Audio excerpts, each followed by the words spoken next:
All right, let's jump right in and step directly into a real-world enterprise architecture consulting engagement. Today, we're unpacking a fascinating breakdown of how to design a hospital information system.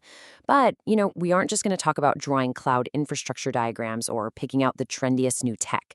Instead, we're exploring that critical, invisible layer of design that actually dictates whether a system survives in a high-stakes production environment.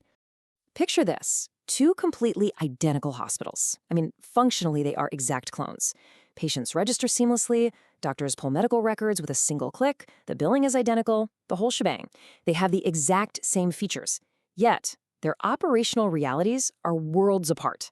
Hospital A scales effortlessly for thousands of concurrent users without a single hiccup. Hospital B, on the other hand, it crashes every single Monday morning without fail. So, what's the deal here? Why did one system crash? Well, the mystery isn't hiding in the software features or the application code for the registration button. Actually, scratch that. It's about something much deeper, something novice designers often overlook: non-functional requirements. This is where real architecture actually begins, shifting our focus from what a system does to how well it survives.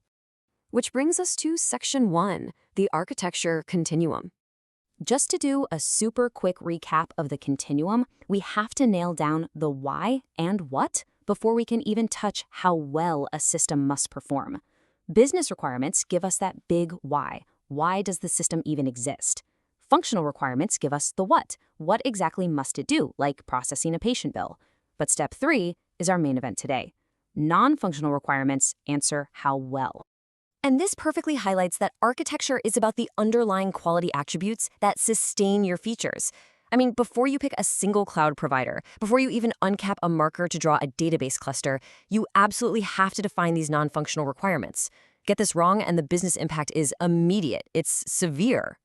Let's move into Section 2, performance, scalability, and availability. So when we talk performance, the real focal points are latency and throughput. Think about the reality on the ground in an emergency room. Doctors searching patient records need those results in under 2 seconds. Laboratory systems literally cannot afford to wait for data to process during a peak hour. If a trauma surgeon is standing there waiting 10 seconds for a critical allergy profile to load, that system's performance is actively endangering a life. Your architecture just has to guarantee that response time no matter what. Now, this is where the math gets genuinely scary. When you translate standard availability percentages into actual time, the business impact is wild. 99% availability sounds great, right? Like a solid A on a test. But in enterprise architecture, 99% translates to over 87 hours of downtime a year. That's literally days where a hospital is completely offline. To stop that, we have to engineer for 99.99% or even 99.999%, which dictates massive architectural shifts. We're talking robust load balancing, multiple app servers, and distributing workloads across availability zones. And then there's scalability. What happens when patient traffic suddenly explodes to 2,500 concurrent users during a really bad flu season? The infrastructure has to dynamically adapt. Are we vertically scaling by just buying beefier servers? Or are we scaling horizontally with auto-scaling groups and elastic infrastructure? The architecture has to stretch and shrink effortlessly with that patient load. Next up, Section 3, security, resilience, and recovery. In a healthcare setting, security is absolutely non-negotiable. We're dealing with incredibly strict compliance requirements here. You've got to design for role-based access control, or RBAC, so receptionist isn't accidentally viewing surgical notes. You need encryption in transit and at rest, rock-solid key management, comprehensive audit logging, and of course, the principle of least privilege, meaning users only get access to exactly what they need to do their jobs and nothing more. These aren't optional add-ons. They are foundational requirements that dictate our architectural choices from day one. But what happens when disaster inevitably strikes? This is where we balance our RPO and RTO. The recovery point objective asks the tough question: how much patient data can we legally and ethically afford to lose in a crash? Meanwhile, the recovery time objective asks, how fast do we need to get back online? An RPO of 0 means we're looking at complex, synchronous, multi-region replication. These two metrics completely define your backup strategy and business continuity plans. And that ties right into reliability and resilience. If one piece of the puzzle fails, the hospital system as a whole must stay alive.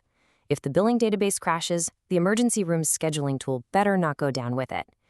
We handle this by building in fault tolerance, retry mechanisms, and circuit breakers. The system has to know how to self-heal, or at the very least, degrade gracefully so doctors can keep doing their life-saving work. Moving to Section 4, Operations and Cloud Economics. Planning for observability and maintainability right out of the gate is a total game changer for reducing long-term costs and operational risk. Because if a system isn't easy to support, it's eventually going to fail. We're talking distributed tracing, centralized logging, and really clear metrics. Plus, utilizing modular design, automated CI/CD deployment pipelines, and managing your infrastructure as code means that when updates are needed, they happen seamlessly, without bringing the whole hospital to a grinding halt. Ultimately, every single decision here is a balancing act. It's like a giant puzzle. You've got performance, security, scalability, operational simplicity, and right in the middle, pulling at all of them, is cost. The most expensive architecture is definitely not always the best one.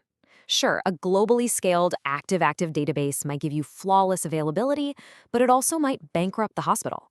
Architecture is the art of navigating these exact trade-offs. Let's bring this all together in Section 5, the real consulting scenario. So, remember Hospital B, the one crashing every Monday? Well, here is exactly what went down. The initial stakeholder expectation, written down in a brief, stated the system needed to handle around 200 concurrent users. But seasoned architects don't just take those initial numbers at face value.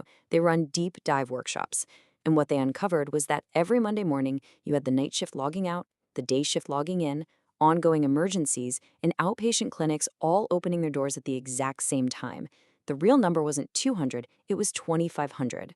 Hospital B crashed every Monday morning because they designed for 200 users, totally missing the massive 2,500 user spike during simultaneous shift changes. That one single overlooked non-functional requirement caused a massive domino effect. You can't fix a miss like that by just plugging in a bigger server. It completely rewrote the load balancer design, the application scaling strategy, and the database architecture. They had to introduce a brand new caching layer just to handle the read-heavy spike, alter the disaster recovery design, and shift the entire cloud infrastructure and monitoring requirements. This right here is exactly why validating these requirements upfront is the absolute hallmark of a true architect.